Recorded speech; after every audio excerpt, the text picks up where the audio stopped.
যুদ্ধের কারণে প্রায় 2 বছর ধরে বন্ধ গাজার বর্জ্য অপসারণ ও পয়ঃনিষ্কাশন ব্যবস্থা। পাহাড় সমান স্তূপে পরিণত হয়েছে নোংরা আবর্জনা। তাঁবুর পাশে ময়লার স্তূপ আর নর্দমার নোংরা পানির মাঝে বাধ্য হয়ে দিন পার করছেন অসহায় ফিলিস্তিনিরা। এরই মাঝে শিশুদের মাঝে ব্যাপক হারে ছড়িয়েছে চর্মরোগ। নতুন ব্লেন্ডে আরো রিচ অ্যারোমায় সেলন ফ্যামিলি ব্লেন্ড টে। ধ্বংসস্তূপের পাশাপাশি চারদিকে ছড়িয়ে ছিটিয়ে রয়েছে নোংরা আবর্জনা, যেখানে বসতি গড়েছে মশা মাছি। দুর্গন্ধে এক মুহূর্ত দাঁড়িয়ে থাকাও দুষ্কর। এমন দুর্বিষহ পরিস্থিতির মাঝেই বাধ্য হয়ে বাস করছেন যুদ্ধবিধ্বস্ত গাজার বাসিন্দারা। উপচে পড়া নর্দমার পানি আর ফেলে দেওয়া আবর্জনায় সয়লাব চারপাশ।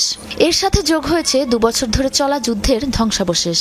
এরই মাঝে তাঁবু খাটিয়ে বাস করছেন ফিলিস্তিনিরা। ডেঙ্গু, ম্যালেরিয়া, কলেরার মতো রোগের পাশাপাশি নোংরা পরিবেশে ব্যাপক আকারে ছড়াচ্ছে চর্মরোগ।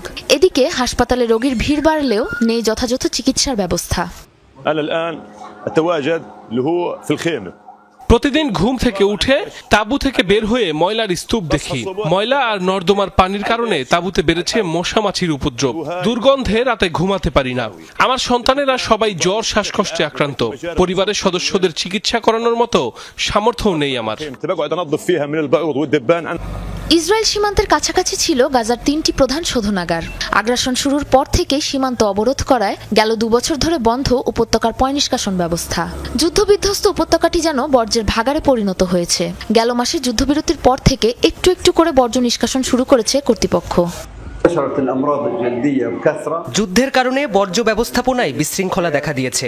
রাফা সীমান্ত বন্ধ করে দেওয়ায় খান ইউনিসের বর্জ্য শোধনাগার পর্যন্ত ময়লা নেওয়া সম্ভব ছিল না। তাই পুরো এলাকায় যেন ময়লার ভাগাড়ে পরিণত হয়েছে। এক জায়গাতেই জমা হয়েছে 3 লাখ টনেরও বেশি বর্জ্য। যুদ্ধবিধ্বস্ত গাজার বর্জ্য সমস্যা সমাধানে তৎপরতা চালাচ্ছে জাতিসংঘ। বর্জ্য থেকে বিদ্যুৎ উৎপাদন করতে এরই মাঝে উপত্যকায় প্রসেসিং প্ল্যান্ট স্থাপনের পরিকল্পনা করছে সংস্থাটি। সাবরিনা নুসরাত, যমুনা নিউজ।